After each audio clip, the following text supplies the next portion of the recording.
توبہ کا لغوی معنی کیا ہے؟ توبہ کسے کہتے ہیں؟ اس کا لغوی اور شرعی معنی کیا ہے؟ یاد رکھیں، توبہ کا لغوی معنی ہے رجوع کرنا، اور بندے کی توبہ کیا ہے؟ بندے کی توبہ یہ ہے کہ انسان معصیت سے طاعت کی طرف اور غفلت سے اللہ کی یاد کی طرف رجوع کرے۔ اگر انسان غافل ہے تو وہ اللہ کی یاد کی طرف آ جائے، اگر انسان گناہ گار ہے، توبہ کرنا چاہتا ہے تو وہ گناہوں کو چھوڑ کر اللہ کی اطاعت کی طرف آ جائے، یہ بندے کی توبہ ہے۔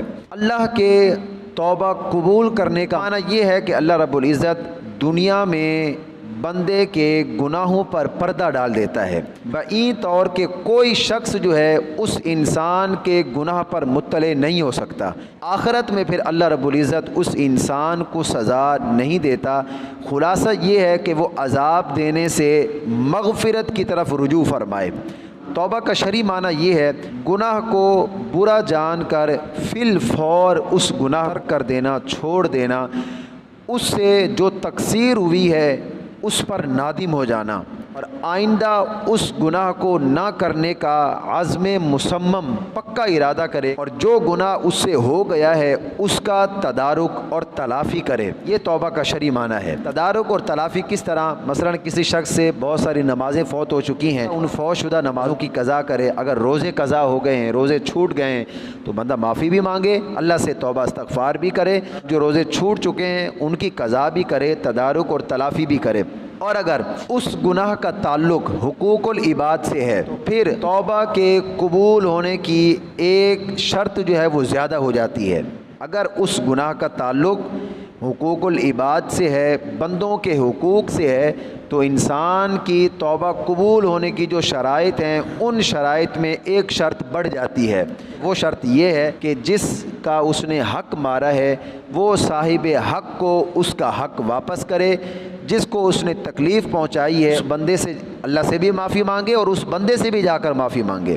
جس کو اس نے تکلیف پہنچائی ہے، جس کا اس نے حق کھایا ہے، وہ حق بھی اس کو واپس دے اور اس سے معافی بھی مانگے۔ جب تک حقوق العباد میں گناہ گار جس سے گناہ ہوا ہے وہ صاحب حق کو اس کا حق واپس نہیں کر دیتا اور اس صاحب حق سے معافی نہیں مانگ لیتا، تب تک اس بندے کی توبہ کو اللہ قبول نہیں فرماتا، کیونکہ وہ اس گناہ کا جو تعلق ہے وہ حقوق العباد میں سے ہے۔ اگر اس بندے نے معاف نہیں کیا تو پھر اللہ بھی معاف نہیں کرے گا۔ پہلے ضروری ہے کہ اس بندے سے معافی مانگے جس کا اس نے حق کھایا ہے، اس کے بعد پھر اللہ سے معافی مانگے۔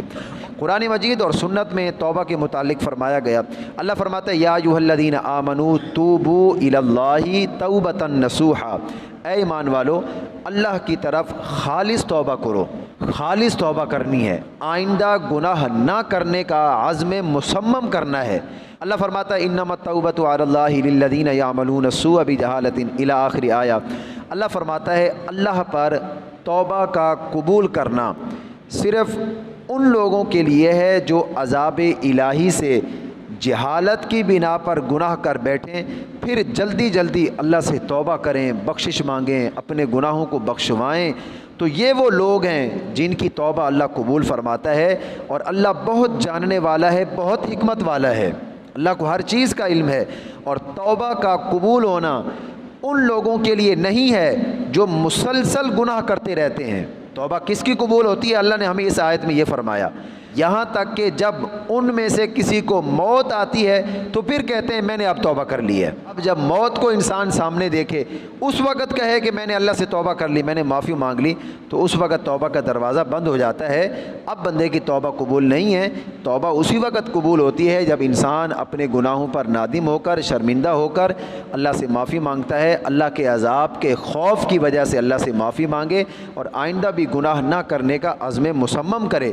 جو مسلسل گناہ کرتا رہے یا جب موت سر پہ آ جائے، بالکل آخری سانسیں ہوں، سانسیں اکھڑ رہی ہوں، پھر بندہ توبہ کرے۔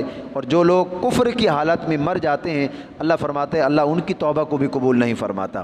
حضرت عبداللہ بن مسعود رضی اللہ تعالیٰ عنہ فرماتے ہیں کہ رسول اللہ صلی اللہ تعالیٰ علیہ وسلم نے ارشاد فرمایا اب توبہ ہے کیا؟ حضور نے فرمایا گناہ کی توبہ یہ ہے کہ توبہ کرنے کے بعد بندہ جو ہے دوبارہ گناہ نہ کرے۔ حضرت ابو ہریرہ رضی اللہ تعالیٰ عنہ فرماتے ہیں نبی اکرم صلی اللہ تعالیٰ علیہ وسلم نے ارشاد فرمایا کہ اگر تم خطائیں کرو، گناہ کرو، حتیٰ کہ تمہاری خطائیں تمہارے گناہ سے آسمان بھی بھر جائے، یعنی اتنے تمہارے گناہ ہو جائیں، آسمان بھی تمہاری خطاؤں سے تمہارے گناہوں سے بھر جائے، پھر تم اللہ کی بارگاہ میں آؤ، پھر تم اللہ سے توبہ کرو۔ تو حضور نے فرمایا اگر تم صدق کے دل کے ساتھ توبہ کر رہے ہو تو اللہ پھر بھی تمہاری توبہ کو قبول فرماتا ہے۔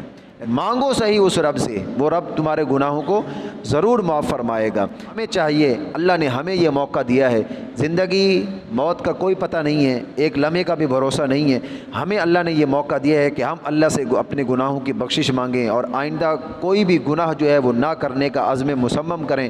ام المومنین حضرت سیدہ طیبہ طاہرہ حضرت عائشہ صدیقہ رضی اللہ تعالی عنہا فرماتی ہیں کہ نبی اکرم صلی اللہ تعالی علیہ وسلم نے ارشاد فرمایا گناہ کبیرہ جو بڑے گناہ ہیں، حضور نے فرمایا گناہ کبیرہ استغفار کے بعد کبیرہ نہیں رہتا، یعنی ختم ہو جاتے ہیں، توبہ کرنے کے بعد گناہ کبیرہ جو ہے وہ مٹ جاتے ہیں، ختم ہو جاتے ہیں۔